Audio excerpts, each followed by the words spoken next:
आप सब पर सलामती हो। इमरान फेरोज का लिखा हुआ है, सकूते लब को तोड़ रब्बे नुत को लब का नाम ले, खतीबे मिंबरे सेना से जुर्रते कलाम ले। बहुत हुई उदू से अब हिसाबे कत्ले आम ले, नखूं बहा कबूल कर जो ले तो इंतकाम ले। वो इंतकाम के जिससे हर उदू के दिल में हौल उठे, वो जिससे मुंजमद लहू भी एक पल में खौल उठे। जो खौल उठे तो फिर लहू की बूंद बूंद बोल उठे, सदा उठे जो हर नफस को जलजलों में ढाल दे। सदा वो जिसकी दाद खुद खुदाए जुल जलाल दे, सदा वो जिससे फिक्र हुर्रियत हर एक गुलाम ले। नखूं बहा तलब करे जो ले तो इंतकाम ले। नाज़रीन, मैं हूं यासिर रशीद और आप मेरा व्लॉग देख रहे हैं। नाज़रीन, कल यौम सियाह के तौर पे मनाया गया 5 अगस्त का जो भारतीय इक़दाम था, उसको यौम सियाह के तौर पे जब पाकिस्तान में मनाया जा रहा था तो एक और भी सियाह दिन का इजाफा हुआ जब चेयरमैन पीटीआई को गिरफ्तार किया गया। आपने गिरफ्तारी अमल में लानी थी तो उसकी क्लॉज को मजबूत किया जाता, गिरफ्तारी अमल में लानी थी तो कानूनी पैराई को मजबूत किया जाता, गिरफ्तारी अमल में लानी थी तो जज को फिर उसी दिन इस्लामाबाद से लंदन न भिजवाया जाता, चाहे वो 7 दिन की एक ट्रेनिंग के ऊपर ही क्यों ना गए हो। तो बहुत सी बातें जो जन्म ले रही थी और आज के दिन फिर एक सानिया रूनमा हो गया कि एक ट्रेन को हादसा पेश आया और ट्रेन को हादसा पेश आने में इस वक्त दर्जनों हलाकतें हो चुकी हैं और सैकड़ों के करीब इस वक्त जख्मी हैं। ये तमाम तर निजाम आप ही के चलाए जाने वाले हैं। ये रेलवे का निजाम आप ही बेहतर बनाने के दावे दहाइयों करते रहे, पाकिस्तानी सियासत को बेहतर बनाने के दावे आप ही करते रहे, पाकिस्तान के निजाम इंसाफ को बेहतर बनाने के दावे आप ही करते रहे, पाकिस्तान के निजाम माश को बेहतर बनाने के दावे आप ही करते रहे, पाकिस्तान में आम फर्द की जिंदगी को बेहतर बनाने और खुश उसलूबी से तय करने के दावे आप ही करते रहे, पाकिस्तान के अंदर मफाहमती सियासत का जन्म करवाना और फिर उसे औजे सुरैया पे लेके जाना, इसके दावे भी आप ही करते रहे, पाकिस्तान के अंदर अपने दुश्मनों को दबाने और फिर उनको गले लगाने का मंजरनामा भी वजह आप ही करते रहे। लेकिन यह बता दें कि आपने आम आवाम के लिए क्या किया है, आम आवाम की बेहतरी के लिए कौन से इकदाम उठाए हैं। अफराते जर की शरह को बढ़ा दिया, निजाम इंसाफ में फूट डलवा दी, निजाम सियासत के अंदर अपोजिशन लीडर के साथ मुलाकात तक ना कर सके और निगरान वजीर आजम का नाम भी फाइनल ना कर सके। आप ही वो लोग हैं जो ये कहते हैं कि तमाम तर जो सफर है वो जमहूरी उसूलों के मुताबिक चलेगा और आप ही वो लोग हैं जो गैर जमहूरी इकदाम भी उठाते रहे।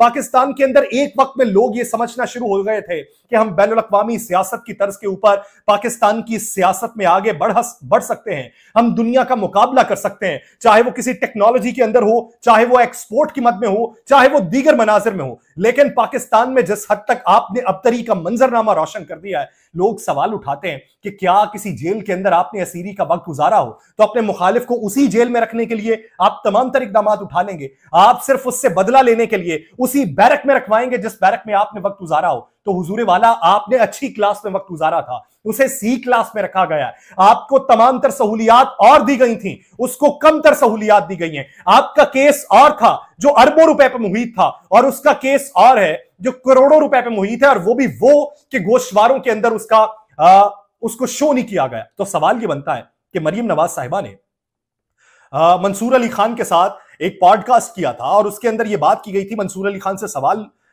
मंसूर अली खान की जानिब से सवाल किया गया। मंसूर साहब ने पूछा कि मरियम साहिबा, आपके नाम पे ये गाड़ियां हैं और जिस वक्त ये गाड़ियां ली गई उस वक्त गाड़ियां लेने का रूल तोशाखाना में मौजूद नहीं था, तो ये गाड़ी क्यों ली गई? तो उनकी जानिब से जवाब नाम में था कि मेरे नाम पे तो कोई गाड़ी नहीं, बताया गया कि रिकॉर्ड के अंदर मौजूद है। तो आगे से जवाब यह था कि रिकॉर्ड के अंदर अगर मौजूद है तो मुझे इसका इदराक नहीं है।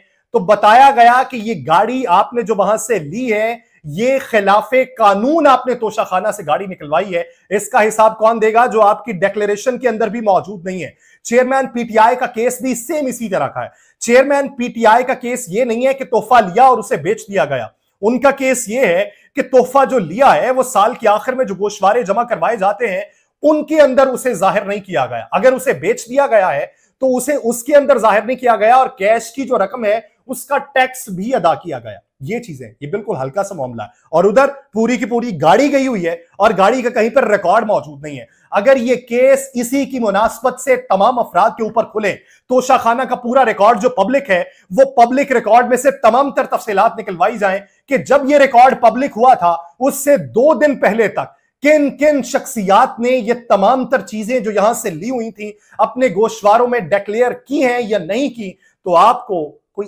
1-2 नाम नहीं 20 नाम सामने आएंगे, देखने को मिलेंगे जिनके ऊपर सेम केस चले और उनका नतीजा भी सेम होगा। अगर तो इसे बराबरी की बुनियादों के ऊपर देखना है तो यानी अगर बराबरी की बुनियादों पर देखें तो आप भी कसूरवार हैं। अगर बराबरी की बुनियादों पर ना देखें तो फिर यह मान लीजिए कि आपने किसी एक मुखालिफ को दबाने के लिए तमाम तर इकदाम किए हैं। पाकिस्तान के अंदर हमें मुआशी अबतरी का सामना करना पड़ रहा है।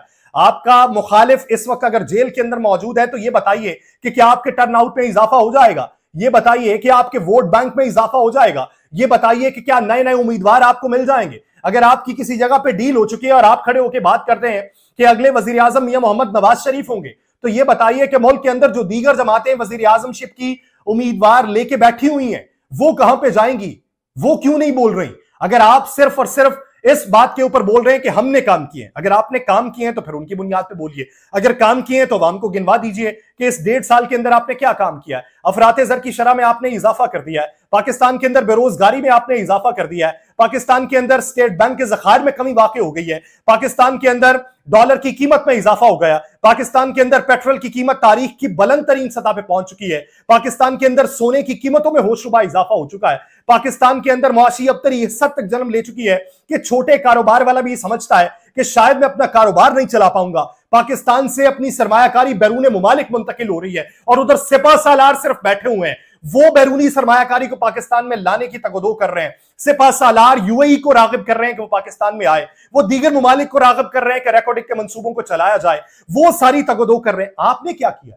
आपने क्या सिर्फ मेल मुलाकातें की हैं? आपने मियां साहब के लिए सिर्फ राह हमवार की है? आपने सिर्फ अपने मुखालिफ को दबाने की कोशिश की है? आपने वो तमाम आवाजों को दबाने की कोशिश की है? आपने तमाम तर बिल सेनेट से पास करवाए हैं? सिर्फ आपके नाम पे क्रेडिट ये है कि मुखालिफ आवाज को दबाने के लिए हमने बिल पास करवा लिया है। अगर कोई खबर देगा और उसके पास सोर्स मौजूद नहीं होगा और अगर वो सोर्स नहीं भी बताना चाहता होगा तब भी उसे पाबंदे सलासिल कर लिया जाएगा और उसे उठा लिया जाएगा। यह मंजरनामा आपने पाकिस्तान के अंदर वजह कर दिया है। इस तरीके से आप पाकिस्तान में अपनी सियासत चलाना चाह रहे हैं।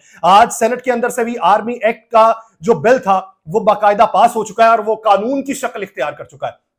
अब इस पे आपके अपने इत्तेहादी ये कहते थे कि अगर हल्की सी बढ़क भी लगाएंगे तो हम पकड़े जाएंगे। अब क्या उनको तमाम तर बढ़के ये भूल गई हैं? अब वो क्या तमाम तर लोग खामोशी से बैठे रहेंगे? अगर मुखालिफ कोई बात कर भी रहा होगा और हुकूमत गलत इकदाम उठा रही होगी तो कोई नहीं बोलेगा। सवाल ये पैदा होता है कि मर्दमशुमारी के ऊपर पाकिस्तान पीपल्स पार्टी को तहफ्फुजात थे, लेकिन जब सीसीआई का इजलास हुआ उसके अंदर फिर उसकी मंजूरी किस तरीके से हो गई? सीसीआई का इजलास किस हद तक कानूनी पैराए के अंदर है? सवाल यह बनता है कि सीसीआई इजलास के अंदर वजीर आला बलोचिस्तान मौजूद नहीं है तो किस तरीके से आपने सीसीआई की मंजूरी दे दी? सीसीआई के अंदर 2 निगरान वज़राए आला मौजूद है, मुंतखब वज़राए आला नहीं है, तो किस तरीके से आपने मंजूरी दे दी? आप पाकिस्तान में इस तरीके से सारा सिस्टम चलाना चाहते हैं। ये आपकी डंग टपाऊ पॉलिसी है जिसकी वजह से अब तक हम तरक्की नहीं कर सके, जिसकी वजह से अब तक हम यूरोपीय मुमालिक के साथ आंखों में आंखें डाल के बात नहीं कर सके, जिसकी वजह से हम अपने अजली हरीफ के साथ बात नहीं कर पा रहे। ये आपकी कोताहियां हैं। आपकी कोताहियां क्या सिपह सालार ही सही करेगा या आपकी कोताहियों पे सिर्फ अवाम ही अपने आप को कोसते रहेंगे? आप खुद को कब कोसेंगे? आप बेहतरी के इकदाम कब करेंगे? ये आपको सोचना होगा। मुझे दीजिए इजाजत। अल्लाह ने के बाद।